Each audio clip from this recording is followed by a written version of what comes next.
নৰেন্দ্ৰ মোদীয়ে গৈ বিৰিয়ানী খাই অহা নাই জানো নৰেন্দ্ৰ মোদীয়ে যদি পাকিস্তানত গৈ বিৰিয়ানী খাব পাৰে অন্য সাধাৰণ মানুহ এজনে পাকিস্তানত গৈ কিয় ফুৰিব নোৱাৰে গোপনে যাব নোৱাৰে গোপনে যদি যায় তেতিয়াহ'লে তেওঁ পাছপৰ্টখন লুকুৱাই তলে তলে তেওঁ কি হ'ব লাগিব সীমাত চুৰ কৰি পলাই যাব লাগিব যদি পাছপৰ্ট লৈ গৈছে তেতিয়াহ'লে সেইটো গোপন নহয় যদি ভিজা লৈ যায় তেতিয়াহ'লে গোপন নহয় যদি ভিজা নলৈ পাছপৰ্ট নোলোৱাকৈ যদি গৌৰৱ গগৈ গৈছে তেতিয়াহ'লে গৌৰৱ গগৈ গ্ৰেপ্তাৰ কৰিব লাগে কেলে মুখ্যমন্ত্ৰীয়ে এনেই চালেবেৰে কোবাই থাকিব লাগে চালেবেৰে কোৱাৰ কথা SIT কি দৰকাৰ যদি প্ৰমাণ পালে যে গৌৰৱ গগৈ ভাৰত চৰকাৰক নজনোৱাকৈ আমাৰ শত্ৰু ৰাষ্ট্ৰ পাকিস্তানত যদি মনে মনে গৈছে তেতিয়াহ'লে গৌৰৱ গগৈ গ্ৰেপ্তাৰ কৰি দিব লাগে আৰু ফাঁচি দি দিব লাগে সেইটো নকৰি হিমন্ত বিশ্ব শৰ্মাই আজি এটা কাইলৈ এটা নাটক এখন মানে চিৰিয়েল এই ভ্ৰাম্যমান থিয়েটাৰৰ যে চিৰিয়েলবিলাক কি কয় এই আটাইতকৈ দীঘল চিৰিয়েলখন কি যোধা আকবৰ আৰু অসমৰ এখন কি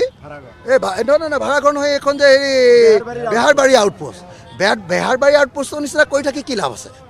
যদি সঁচাকৈ গৌৰৱ গগৈ 2 নম্বৰী কৰি গৈছে তেতিয়াহ'লে তেওঁ গ্ৰেপ্তাৰ কৰক আৰু যদি গৌৰৱ গগৈ সঁচাকৈ তাতে পাকিস্তানক ভাৰতৰ কিবা গোপন তথ্য দিছে তেওঁক গ্ৰেপ্তাৰ কৰক তেওঁক ফাঁচি দিয়ক কিন্তু সেইটোকে নকৰি যদি পাছপৰ্ট লৈ গৈছে যদি ভিছা লৈ গৈছে যদি ভাৰত চৰকাৰ পাছপৰ্ট লৈ যোৱা মানে ভাৰত চৰকাৰৰ অনুমতি লৈ যোৱা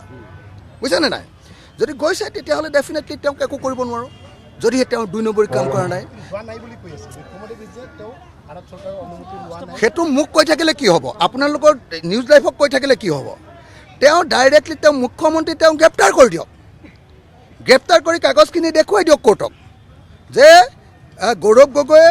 মুখ্যমন্ত্ৰীৰ মতে তাৰমানে গৌৰৱ গগৈয়ে হেৰি কৰা নাই কি কয় ভিছা লৈ যোৱা নাই পাছপৰ্ট লৈ যোৱা নাই মনে মনে বাংলাদেশীবিলাক যেনেকৈ আমাৰ ইয়াত সোমায়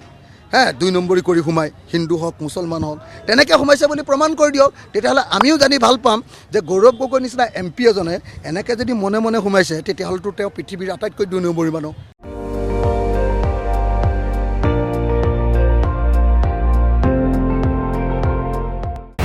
আপুনি চাই আছে ND24 সৰ্বশ্ৰেষ্ঠ নহয় সৰ্বোত্তমৰ দৌৰ